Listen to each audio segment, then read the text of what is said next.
തമിഴ്നാട് വിരുദുനഗർ അപകടത്തിൽ മരിച്ചവരുടെ കുടുംബത്തിന് 5 ലക്ഷം രൂപ വീതം ധനസഹായം നൽകുമെന്ന് ഇപ്പോൾ കളക്ടർ അറിയിച്ചിരിക്കുകയാണ്. 4 ലക്ഷം വീതം ഫാക്ടറി ഉടമകളുടെ സംഘടന നൽകും. ഫാക്ടറി ഉടമകളുടെ അറസ്റ്റിന് ശേഷം തുടർ നടപടികൾ സ്വീകരിക്കുമെന്നും കളക്ടർ വ്യക്തമാക്കുന്നു. അതേസമയം മൃതദേഹം ഏറ്റുവാങ്ങാൻ ബന്ധുക്കൾ തയ്യാറായിട്ടില്ല. സർക്കാർ പ്രഖ്യാപിച്ച ധനസഹായം പോരെന്ന നിലപാടിലാണ് ബന്ധുക്കൾ ഉള്ളത്. நம்ம கவர்மெண்ட் மூலமாக 5 லட்சம் அறிவிச்சிருக்காங்க. செக்ஸ் ரெடி இருக்குது சார். இப்போவே கொடுத்துருவோம் சார். டீம்ஸ் போட்டு இந்த அரெஸ்ட் பண்ணுறதுக்கு சார் முயற்சி எடுத்துகிட்டு இருக்கிறோமோ. பட் அந்த முயற்சியில் இருக்கிற மாதிரி.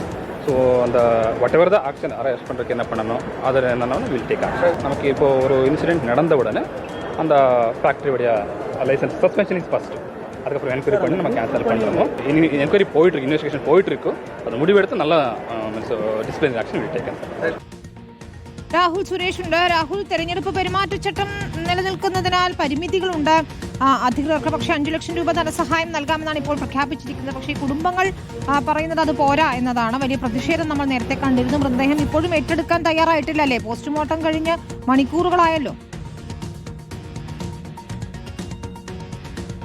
വിനീത, രാവിലെ 8 മണിക്കാണ് പോസ്റ്റ്മോർട്ടം നടപടികൾ പൂർത്തിയായത്. ഇപ്പോൾ സമയം 4:45 ആകുന്നു. ഏതാണ്ട് 9 മണിക്കൂർ പിന്നിടുകയാണ് പോസ്റ്റ്മോർട്ടം നടപടികൾ പൂർത്തിയായിട്ട്. മൃതദേഹം ഇപ്പോഴും നമ്മളുള്ള ഈ വിരുദുനഗർ മെഡിക്കൽ കോളേജിന്റെ മോർച്ചറിയിൽ സൂക്ഷിച്ചിരിക്കുകയാണ്. ഈ മൃതദേഹം ഏറ്റുവാങ്ങാൻ ബന്ധുക്കൾ തയ്യാറാകുന്നില്ല. ഇപ്പോഴും ഈ മരിച്ച ആളുകളുടെ കുറച്ച് ബന്ധുക്കൾ മാത്രമാണ് ഇവിടെയുള്ളത്. ബാക്കിയുള്ള ആളുകൾ വീടുകളിലേക്ക് മടങ്ങി പോകുകയും ചെയ്തിട്ടുണ്ട്.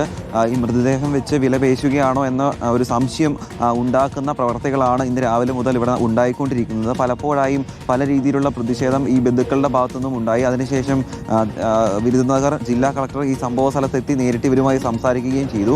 അതിനൊടുവിലാണ് 5 ലക്ഷം രൂപയുടെ ചെക്കും 50,000 രൂപ നേരിട്ടും കയ്യിൽ കൊടുക്കാം. അതുകൂടാതെ ഈ പടക്ക കമ്പനിയുമായി ബന്ധപ്പെട്ട സംഘടനയുണ്ട്, അവരുടെ കയ്യിൽ നിന്നും 4 ലക്ഷം രൂപ കൂടി വാങ്ങി നൽകാം. അങ്ങനെ 9,50,000 രൂപ നൽകാം എന്നൊരു ഉറപ്പ് നൽകിയത്. പക്ഷേ 20 ലക്ഷം രൂപയും കുടുംബത്തിലെ ഒരാൾക്ക് ജോലിയും അതില്ലാതെ ഈ മൃതദേഹം ഏറ്റുവാങ്ങില്ല എന്ന ഒരു തീരുമാനത്തിൽ തന്നെ അവരിപ്പോഴും ഉറച്ചു നിൽക്കുകയാണ് എന്നതാണ് ഏറ്റവും പ്രധാനപ്പെട്ട കാര്യം. മരിച്ച 25-ൽ 22 പേരെയും തിരിച്ചറിയുകയും ആ 22 പേരുടെ പോസ്റ്റ്മോർട്ടം നടപടികൾ പൂർത്തിയാക്കുകയും ചെയ്തിട്ടുണ്ട്. 3 പേരെയാണ് തിരിച്ചറിയാൻ കഴിയാത്ത നിലയിൽ എത്തിയിരിക്കുന്നത്.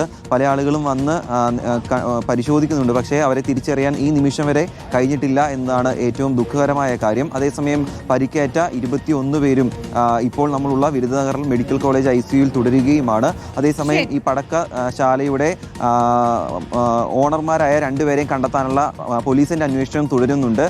4 ടീമുകളായി തിരിഞ്ഞുകൊണ്ടാണ് പോലീസിന്റെ അന്വേഷണം പുരോഗമിക്കുന്നത്. അവരെ കണ്ടെത്തിയിട്ടുണ്ടെങ്കിൽ കൃത്യമായിട്ടുള്ള ക്രിമിനൽ നടപടി ഉൾപ്പെടെ ആ 2 പേർക്കെതിരെയും സ്വീകരിക്കും എന്നുള്ളതാണ് അറിയിച്ചിരിക്കുന്നത്. അതുകൂടാതെ അവരുടെ ബന്ധുക്കളായ 4 പേരുടെ അറസ്റ്റും ഇതിനോടകം തന്നെ പോലീസ് രേഖപ്പെടുത്തിയിട്ടുണ്ട്. ഇനിയുള്ള നിമിഷങ്ങളിൽ, ഇനിയുള്ള മണിക്കൂറുകളിൽ വീണ്ടും ഈ മരണപ്പെട്ട ആളുകളുടെ ബന്ധുക്കൾ ഇവിടേക്ക് സംഘടിക്കുകയും ചെയ്യുന്നുണ്ട്. അപ്പോൾ ഏതെങ്കിലും രീതിയിലുള്ള ചർച്ച നടക്കുമോ എന്നുള്ളതാണ് ഇനി നമ്മൾ കാണേണ്ടത്. ഇപ്പോൾ സമയം വളരെ വൈകിയിരിക്കുന്നു, 5 മണിയാവുകയാണ്.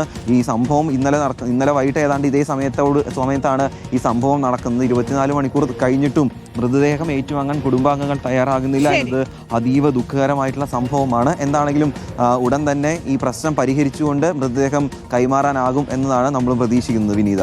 ശരി, രാഹുൽ സുരേഷാണ് വിശദാംശങ്ങൾ നൽകിയത് വിരുദുനഗർ മെഡിക്കൽ കോളേജിന് മുന്നിൽ നിന്ന്.